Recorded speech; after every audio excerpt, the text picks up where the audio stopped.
내 남자친구가 이제 군대에 가 있는 동안 이제 기다리는 여성을 고무신이라고도 이야기를 하잖아.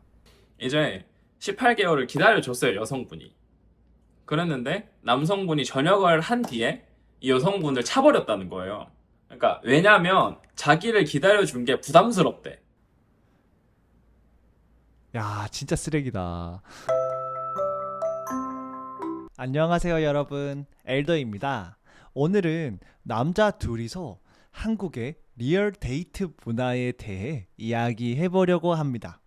드라마 속 멋진 오빠가 진짜 있는 건지, 소개팅에서 데이트비는 누가 내는 건지, 한국에서 연애할 때 남자들만 느끼는 진짜 속마음까지 남자 둘이 이야기하는 한국의 데이트 문화. 그럼 시작해 볼까요? 한국에서 연애는 어떻게 시작을 주로 할까? 그 주변의 친구들 연애하는 걸 보면 대학생 시절에 음, 소개팅을 아마 좀 많이 하더라고요. 소개팅을 많이 하는 걸 봤었고, 지인, 그러니까 아는 사람에서 자연스럽게 이제 만나게 돼서 이렇게 연인으로 발전하는 그런 관계도 많이 봤었고, 아니면 자기 취미에 맞는 동아리 모임들이 많잖아요. 거기서 가까워지는, 같은 관심사가 있으니까 말도 잘 통하고 대화도 잘 하게 돼서 만나는 경우도 많이 봤었습니다. 자만추라는 말이 있잖아. 자연스러운 만남을 추구한다고. 그래서 동아리에서 만나거나 또는 좀 자연스럽게 알게 되는 사람들을 이렇게 만나는 거를 추구하는 경우가 되게 많은 것 같아. 맞아요. 그리고 앱 같은 경우는 사실은 한국에서는 내가 느끼기로는 약간 앱으로 만나는 거를 막 그렇게 좋게 보는 것 같지는 않아. 솔직하게. 음, 음. 맞아요. 앱을 통해서 만나는 거는 그런 사람들이 어떤 사람인지 알 수 없기 때문에 주변에서 막 그렇게 선호는 하지 않는 것 같습니다. 내가 듣기로는 약간 앱을 통해서 만나는 거는 정말 가벼운 만남 또는 그 하룻밤을 음, 위한 만남을 위해서 좀 만나는 경우가 많다는 그런 인식이 좀 있는 것 같아. 음. 맞아요. 그런데 이제 우리가 이제 나이가 들잖아. 특히 내 주위의 친구들 같은 경우에는 이제 30대가 넘는 친구들이 많다 보니까 이제는 앱을 통해서 만나는 경우도 되게 많더라고. 이게 음, 주위에서 또 이제 소개팅을 잘 안 시켜주기 시작하고, 맞아요. 그리고 또 자연스럽게 만날 수 있는 기회조차도 이게 점점 없어진다고 하더라고. 그리고 방금 아까 내가 말했던 그 앱에 대한 그런 약간 안 좋은 이미지들이 이제는 그게 점점 많이 바뀌고 있는 것 같더라고. 그래서 이렇게 앱을 통해서 또 이제 많이 만나는 경우가 많고, 이제 뭐 30대 넘어가고 이렇게 되니까 음, 주변에 보면 이제 괜찮은 친구들은 이미 다 결혼을 해버리거나 이제 만나는 사람들이 음, 있다 보니까 이제 형이 아까 얘기를 했던 것처럼 소개를 받을 수 있는 기회가 점점 적어지다 보니 아마 좀 더 다양한 이런 방법들이 생기는 것 같습니다. 혹시 너 주위에서 외국인들과 연애를 하는 사람들이 있었어? 연애를 하고 결혼을 한 친구가 있어요. 근데 그 친구는 이제 해외 취직을 해가지고 해외 취업을 아, 해서 이제 현지에서 직접 이렇게 만나 뵙게 됐고, 이렇게 뭐 연애를 하다가 이렇게 결혼을 한 걸로 저도 알고 있습니다. 내 주위에 있는 친구들은 이제 종종 외국인과 만나기도 해. 이제 주로 만나는 경우가 약간 언어 교환 모임이 사실 제일 많더라고. 언어 교환 모임에서 그 뭐랄까 언어를 교환을 해야 되는데 이렇게 마음도 함께 교환을 하더라고. 어, 연락처도 교환하고, 음, 예, 그렇게 되게 많이 만나게 되는 것 같더라고. 그래서 음, 혹시나 지금 이 방송을 보고 계신 분들 중에서 한국어를 배우면서 뭐 동시에 뭐 한국인과 연애도 해보고 싶은 분들은 이렇게 언어 교환 모임을 활용을 하는 것도 좀 되게 저는 추천합니다. 그러면 이렇게 우리가 소개팅을 한번 나가잖아. 또는 네. 뭐 자연스러운 만남을 추구하든 우리가 앱을 통해서 만나든 결국 이제 사람을 만나게 되면 이제 데이트 비용을 주로 누가 내는 것 같아? 한국에서는? 뭐 남성분이 밥을 샀다. 음. 그러면 여성분이 커피를 사거나, 아니면 뭐 밥을 먹으러 갔을 때 반대로 여성분이 밥을 샀다. 그러면 음. 남성분이 커피를 사거나 이런 식으로 약간 번갈아 가면서 약간 사는 경우가 많더라고요. 예전에는 내가 듣기로는 주로 남자가 많이 네. 냈다고 들었거든. 근데 내가 20살, 그러니까 거의 한 십몇 년 전부터 남자가 밥을 사면은 여자가 이렇게 마실 거를 사거나 완벽한 더치페이는 아니지만 그래도 어느 정도는 이렇게 나눠서 내는 게 점점 이렇게 많아지고 있는 것 같아. 어, 네. 저도 어. 그런 것 같더라고요. 그러면은 너가 생각했을 때 너무 괜찮은 사람이 나왔어. 네. 이상형이 나왔어. 네. 그런데 진짜 데이트를 하는 동안 돈을 절대 안 써. 그러면은 다음에 또 다시 그 사람을 만날 의향이 생길 것 같아? 안 생길 것 같아? 근데 이게 처음 한 번 어, 만나봤는데 그 사람이 어떤 어, 사람인지 확실히 모르잖아요. 뭐 어, 개인의 사정이 있을 수도 있을 거고, 뭐 아니면 자기가 너무 좀 이런 부분에 대해서 얘기하는 걸 어려워해서, 아, 다음에 커피는 제가 살게요. 이런 식으로 얘기를 못하는 경우도 있을 수도 있으니까, 그러니까 이렇게 지불하지 않는 부분보다는 저는 성격이나 이런 부분이 안 맞는다면 오히려 그런 게 더 그런 게 좀 더 힘들 것 같아요. 성격이 안 맞는 게. 돈을 내고 안 내고를 떠나서 이제 서로가 만났을 때 재미있거나 이렇게 뭔가 잘 어. 통하는 부분이 있어야 되는데 반대로 막 이런 부분에 대해서 칼같이 더치페이를 하는데 성격이 너무 안 맞아요. 저는 그럼 오히려 못 만날 것 같아요. 와, 대답을 너무 잘 피해갔다. 아, 저는 그렇습니다. 나도 이건 써먹어야겠다. 와, 아, 형 이걸 써먹으신다고요? 제 주위에도 이런 경우가 한 번 있었어요. 그분을 한 두 번을 만났는데, 이제 두 번 만나는 동안 돈을 한 번도 안 썼대. 그래서 음, 그 사람이 뭐 전반적으로 그냥 마음에 들긴 했지만 좀 그런 부분이 마음에 안 들어서 이제 그 친구는 더 이상 이제 그 사람을 안 만나는 경우도 있었거든. 물론 이거는 사람마다 어느 부분을 중요시 하는지에 따라서 다르니까 그래서 한번 물어본 거였는데 대답을 너무 잘해서 놀랬어. 와우. 아, 그러면 우리가 네. 주로 한번 이렇게 데이트를 할 때 평균 네. 비용이 어느 정도일까? 보통 한 3만 원에서 5만 원 정도 한번 이렇게 만나서 밥을 먹고 커피를 마시고 또 다른 곳을 갈 수도 있잖아요. 뭐 인형 뽑기를 하러 간다던가 아니면 어허. 오락실 이런 데를 갈 수도 있는데 그런 데 가서 이제 또 시간 보내고 놀고 하고 하면 기본 한 5만 원 정도는 기본적으로 나오는 것 같습니다. 20대 때 연애했을 때는 나도 한 그 정도가 들었던 것 같거든? 네. 근데 이제 30대가 되니까 밥만 먹어도 이제 5만 원이 되는 거야. 그쵸. 아무래도 식당들이 더 이제 분위기 좋고 이런 쪽을 가다 보니까 느낌 좋은, 요즘 말로 느조시라고 그러죠. 그런 곳을 가려고 하면 비용이 확 어. 뛰어버리는 것 같아요. 그래서 그 비용이 부담이 돼서 오히려 만나는 횟수를 좀 줄이기도 하고 음, 아니면 이게 핑계일 수도 있는데 그런 데이트 비용이 부담이 돼서 아예 연애를 안 하는 친구도 있더라고. 그러면 이렇게 우리가 연애하기 전에 이제 그렇죠. 사귀는 건 아닌데 이렇게 음, 데이트를 하는 시기를 우리는 또 썸이라고 부를 수도 있잖아. 근데 이 썸이라는 게 사실은 진짜 사귀는 거는 아닌데 데이트를 안 하는 건 아니야. 그러니까 이게 사귀는 건가 사귀지 않은 건가에 음, 대한 진짜 애매모호한 그런 순간들이 되게 많을 거라 생각하거든. 음. 우리 남자의 입장에서 주로 헷갈리는 순간들이 좀 어떤 순간들이라고 생각해? 일단은 썸이라는 거부터가 굉장히 애매모호하다 생각을 그치. 하거든요. 그래서 친구 이상인데 연인이 안 되는 연인 미만 그 사이 어딘가에 있다고 생각을 해요, 저는. 썸이라고 하면 좀 그 마음이 간질간질한 그런 느낌을 받잖아요. 어, 나 너무 오래돼서 이제 기억이 안 나. 아, 어, 일단은 어, 서로가 이렇게 좀 마음이 간질간질한 상태를 저는 일단 썸이라고 생각을 하고 이제 좀 헷갈리는 순간들이 당장 어제까지만 해도 연락이 정말 잘 됐어요. 한국에서는 이제 연락을 굉장히 중요시 하다 보니까 그래서 연락이 어제까지만 해도 굉장히 잘 됐어요. 막. 잘 됐는데 갑자기 오늘 막 연락이 잘 안 돼. 보통 평소 같으면 뭐 한 3분에서 5분 늦어도 10분 이렇게 뭐 연락이 왔을 건데 갑자기 막 1시간, 2시간 이렇게 돼서 막 연락이 와요. 답장이 와. 아, 그러면 그 연락이 오는 그 텀이 좀 길어졌을 때 얘가 왜 이러지? 좀 이렇게 헷갈릴 수 있을 것 같고 아니면 이제 서로가 사귀진 않지만 이렇게 데이트를 하잖아요. 데이트를 했는데 뭐 지난번에 놀았을 때 막 정말 재밌게 잘 놀고 상대방 반응도 좋았어요. 좋았는데 이번에 놀았는데 이 사람의 반응이 별로 좋지가 않아. 네. 아, 반응이 좀 막 미지근한 경우가 있잖아요. 막 아, 그렇게 좋아 보이지도 않고 신나 보이지도 않아.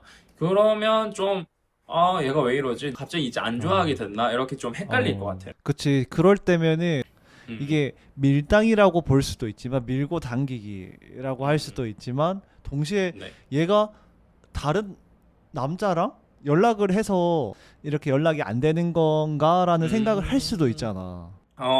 맞아, 맞아, 맞아, 맞아. 내가 생각했을 때 좀 썸을 탈 때 되게 헷갈리는 순간들은 데이트를 하면서 약간의 스킨십이 발생할 수 있잖아. 근데 뭐 손을 잡거나 이 정도를 음, 하는데 사귀는 건 아니래. 좀 이런 부분들은 진짜 좀 되게 헷갈릴 것 같아. 그래서 음, 실제로 내 친구 중에서도 그 썸을 타는 분이랑 막 손도 잡고 뭐 가끔은 포옹도 하고 그랬대. 네. 근데 내 친구가 이제 고백을 했는데 내 친구를 거절하고 했단 말이 연애는 아닌 것 같고 그냥 좋은 오빠인 것만 같다고 이렇게 말을 하면서 거절하더라고. 그래서 되게 내 친구가 한동안 마음고생을 했지. 어, 어. 그러실만 하네요. 근데 이렇게 썸을 탈 때 있잖아. 요즘 한국에서는 한 스킨십 진도를 어디까지 나가는 것 같아? 딱 정확히 정의를 할 수가 없는 것 같은데, 일단 가장 평균적인 거는, 일단 음, 사귀진 않지만 서로가 호감이 아, 있으니까, 아, 이렇게 길 갔다가 손 잡는 정도는 이제 그게 제일 보통인 것 같아요. 근데 손을 잡고 나면, 이제 좀 얼마 지나지 않아서 사귀지 않나요? 어, 그죠? 손을 잡았어. 잡았으면 이게 싫으면 안 잡거든요. 근데 서로가 손을 잡았다는 거는 좋다는 거거든요. 그러면 손을 잡고 나면 일단은 얼마 안 지나면 만날 것 같은데 어쨌든 손 음. 잡는 게 가장 평균적인 것 같고 아까 전에 형이 얘기를 했던 것처럼 포옹하는 것까지는 딱 평균인 것 같습니다. 오, 그러니까 적어도 이제 썸을 타는 동안 최소 손을 네. 잡고 그리고 한 포옹 정도까지는 해야 이제 약간 연애로 넘어갈 수 있는. 그쵸, 가능성이 있는 거죠. 이게 이제 손을 잡고 이렇게 걸어가서 집 앞에서 헤어지는데 헤어지기 너무 싫어. 그럼 이제 약간 안고 싶잖아요. 그러면 그치. 서로가 이제 마음이 있으면 포옹은 한다. 포옹까지는 되는데, 근데 이제 포옹까지는 했는데 안 만나면 그거는 좀 나쁜 사람인 것 같아요. 약간 갖고 논 느낌. 그쵸, 그쵸, 음, 그쵸. 어. 너무 나쁜. 그러면 우리가 지금 약간 좀 스킨십이나 이런 부분에 대해서도 이야기를 했잖아. 외국인과 비교했을 때, 우리가 생각하는 외국과 비교했을 때 한국의 스킨십의 속도가 좀 빠른 것 같아, 느린 것 같아? 일단은 확실하게 말씀드릴 수 있는 건 한국은 이제 유교 문화가 좀 뿌리 깊게 있잖아요. 그 한자로 남녀 칠세 부동석이라고 하는데 이제 남자와 여자가 7살이 넘어가면 같은 자리에 앉아 있을 수가 없었어요. 옛날에는. 아, 맞아, 네, 맞아. 그런 말도 있을 정도로 정말 느렸었던 것 같아요. 외국에 음, 비해서. 근데 음. 이제 다른 해외에 이런 문화들이 많이 들어오면서 좀 더 개방적이게 되고 세계화가 되면서 지금은 옛날보다는 좀 빨라졌는데 그래도 어떻게 보면 여전히 좀 해외보다는 느린 것 같습니다. 나도 너와 비슷한 생각을 가지고 있었거든. 그런데 그 최근에 외국인 유학생들을 좀 만나게 되는 계기가 있었는데 네. 약간 중동 쪽 친구들, 물론 사람마다 다 다르겠지만 그 친구 생각은 뽀뽀를 하려면은 결혼을 해야 돼. 약간 이런 어, 마인드를 가지고 있는 친구들도 은근히 있는 거야. 그런 이야기를 듣고 진짜 깜짝 놀랐어. 아, 그리고 나는 약간 한국 연애의 약간 특징이라고 할 수 있는 부분 중에 하나라고 생각하는 게 네. 한국은 연애를 할 때 우리 사귀는 거다 이런 식으로 고백을 하고 이제 명확하게 관계를 설정한 다음부터 연애를 시작하잖아. 그쵸. 왜 그런 걸까? 그렇게 말을 안 하고 계속 음. 이렇게 보면 어떻게 보면 썸인 단계라고 생각을 할 수도 아, 있잖아요. 그것도 어, 그렇고 혼자 착각해서 나 혼자 사귀다 생각을 했는데 이제 상대방은 아니었을 수도 있잖아요. 어떻게 보면 연애도 서로가 동의를 해야 만날 수 있는 거잖아요. 실제로 내가 하나 들은 이야기가 있거든. 한 외국인 네. 학생이 그 한국인 남자랑 만나고 있었는데 어느 순간 자기가 이제 여자친구가 생겼다는 거야. 자기는 이미 그 네. 한국 남자랑 뭐 여행도 가고 해서 당연히 사귀고 있는 거라 생각을 했는데 음, 자기는 이미 다른 여자친구가 이제 생겼다고 이제 너랑 좀 자주 만나는 게 힘들 것 같대. 어. 음, 음. 그러니까 이런 경우도 발생하더라고. 그러면 이제 외국 분들은 이제 확실히 아셨겠네요. 이제 한국에서 연애를 한다 하면 뭐 외국 여성분이시든지 남성분이시든지 간에 음. 확실히 우리 사귀는 거야라고 답변을 받은 뒤에 이제 사귀는 게 맞다고 생각을 하시는 게 맞는 것 같습니다. 네. 그리고 또 이제 그 한국의 약간 특별한 데이팅 문화라고 생각하는 게 바로 기념일 문화가 있잖아. 네. 뭐 한 100일, 200일, 뭐 300일, 뭐 1년, 음, 뭐 또 화이트데이, 발렌타인데이.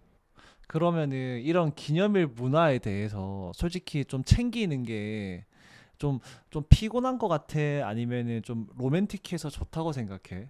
그러니까 뭐든 과하지 않는 게 중요하다 생각을 해요. 그러니까 뭐 막 100일, 200일, 300일, 400일 챙기는데 뭐 또 1년이 있잖아요. 300일과 400일 사이 1년이 있고 뭐 또 500일, 600일, 700일 이런 식으로 하는데 그걸 다 챙기면 솔직히 어. 힘들 것 같거든요. 그래서 이제 정말 좀 그치. 큰 막 응. 1주년이나 2주년 뭐 이런 응. 식으로 아니면 크리스마스나 이렇게 1년에 한 번씩 있거나 이런 기념일이면 의미들이 있잖아요. 약간 그 상업적인 의미들이 아닌 한국에선 이제 빼빼로 데이도 있고 그치. 뭐 삼겹살 데이도 있고 어쩌고 저쩌고 데이들이 정말 많으니까 딱 적정한 선으로 이렇게 챙기는 게 가장 중요한 것 같습니다. 저는 적당히 챙기면 굉장히 재밌고 로맨틱하다고 생각을 해요. 이거 기념일을 챙겨주는 거는 진짜 로맨틱해서 좋지. 그런데 금전적인 부담도 있을 수 있고, 이거를 또 비교하는 경우도 있잖아. 나는 진짜 실제로 들은 사례야. 그 형이, 그 당시에는 학생이어서 돈이 많은 상태가 아니었어. 그래도 큰맘 먹고 한 10만 원 초반대에 목걸이를 선물해서 줬거든. 근데 그 여자분이 자기 친구들은 그런 기념일 때 한 적어도 못해도 한 50만 원 아니면 100만 원 이상의 그런 물품을 받는데 이거를 기념품 선물로 받아서 되게 너무 놀랬다고 하더라고. 충격적이긴 하네요. 아, 그리고 또 이제 한국의 스페셜한 그런 데이팅 컬처기도 한 게 고무신 문화. 내 남자친구가 이제 군대에 가 있는 동안 이제 기다리는 여성을 고무신이라고도 이야기를 하잖아. 한국의 정말 스페셜한 컬처잖아요. 정말 진짜 한국의 스페셜한 특수성으로 거지. 인해서. 네. 근데 저는 그 기다렸을 때 굉장히 좋은 사례와 안 좋은 사례에 대해서 각각 들었었거든요. 음, 기다려 준 만큼 이제 고생을 음, 했으니까 한국에서는 군대를 보통 이렇게 18개월 정도 가다 보니까 그치, 육군 기준으로 이렇게 기다리고 하면 힘들잖아요. 솔직하게 뭐 남들은 다 이제 재밌게 그치. 놀고 남자친구랑 데이트도 하고 하는데 내 남자친구는 군대에 가 있고 나는 혼자서 이제 학교를 다녀야 되니까 이게 힘든데 그렇게 힘든 기간을 이렇게 버텼으니까 남자친구가 더 잘해야 되겠다 해서 정말 잘해서 결혼까지 하는 정말 이런 해피엔딩을 보기도 했는데 이게 음. 정말 기가 막힌 걸 제가 들었었는데 이제 18개월을 기다려줬어요, 여성분이. 그랬는데 남성분이 전역을 한 뒤에 이 여성분을 차버렸다는 거예요. 그러니까 왜냐면 자기를 기다려준 게 부담스럽대. 야, 진짜 쓰레기다. 아, 그러니까요. 아니, 그러면 그 군대 가기 전부터 헤어지고 난 뒤에 가든가. 그치, 그 그렇게 해야지. 그쵸. 그 힘든 기간을 다 버텼는데, 여성분이 다 버텼는데, 남성분이 이제 그게 부담스럽다는 거예요. 진짜 막 결혼해야 될 것 같고. 그러니까 너무 어린 친구다 보니까 생각을 너무 어리게 한 것 같아요. 그래서 이제 그런 사례들도 들으면서, 아, 이거는 정말 좀 그렇다. 고무신 문화가 좋은 것도 있지만 또 안 좋은 것도 있지 않나. 그렇게 생각을 그치. 합니다. 그래서 나도 이거를 막 내 딸의 남자친구가 이제 군대를 가서 뭐 기다린다라고 하면은 나는 그거를 응원할지 응원 안 할지 잘 모르겠어. 그건. 저는 그냥 해보라고 하고 하다가 힘들면 그만해라 그럴 것 같긴 해요. 네가 할 수 있는 만큼 해봐라. 아, 근데 부담돼서 헤어지자고 하는 친구는 정말 진짜 진짜 개쓰레기다. 진짜 평생 탈모 와야 돼요, 그 사람은. 어우 진짜. 어우. 너무한 것 같아. 아 그러면은 이제 외국인들 중에서 이렇게 한국인 남자와 또 연애하고 싶은 외국인이 있을 수도 있잖아. 특히 아이돌을 보면서 좀 그런 환상을 가진 분들이 좀 계시더라고. 그래서 좀 그런 외국인 분들한테 좀 해주고 싶은 이야기가 있어? 일단은 문화에 대한 차이를 좀 더 잘 이해를 해야 될 것 같습니다. 그래서 음, 한국에서는 이제 아까 말씀을 드렸지만 연락하는 음, 거를 굉장히 중요시해요. 음, 그래서 한국에서는 이제 연락을 좀 자주 해야 되는데 이게 좀 낯설게 느껴질 수도 있기 때문에 이제 그 부분에 대해서 좀 잘 생각을 해야 되는 것 같고, 그리고 또 아까 얘기를 했던 것처럼 우리의 관계가 썸이 아니라 진짜 음, 만난다는 거에 대해서 확실히 얘기를 하고 이제 우리가 만나는 거다 이렇게 사귀는 거다 이렇게 돼서 확실히 관계를 정해두고 이렇게 만나야 음. 된다고 생각을 합니다. 그치. 그거 진짜 중요한 것 같아. 나 같은 경우에는 우선 한국인 남자와 연애하고 싶은 외국인에게 해주고 싶은 말은 잘 만났으면 좋겠어. 그러니까 내 음, 말은 정말 괜찮은 사람들도 많지만 또 안 괜찮은 사람들도 많잖아. 그쵸. 어, 아닌 사람들도 많으니까. 음, 스토킹, 범죄 같은 것도 일어나고 있는 상태이기 때문에 음, 꼭 잘 만났으면 좋겠고, 그리고 드라마 속에 존재하는 그런 한국 남자들은 정말 잘 없기 때문에 그런 환상은 말 네. 그대로 판타지고 그런 남자는 한국에도 정말 없기 때문에 너무 기대하지 말고 그냥 왔으면 좋겠다라는 생각을 합니다. 네. 네. 자, 이제 다음에는 여성분과 함께 또 한국의 리얼 데이트 문화에 대해서 이야기해 보도록 하겠습니다. 그럼 다음 영상에서 봐요. 제발 안녕.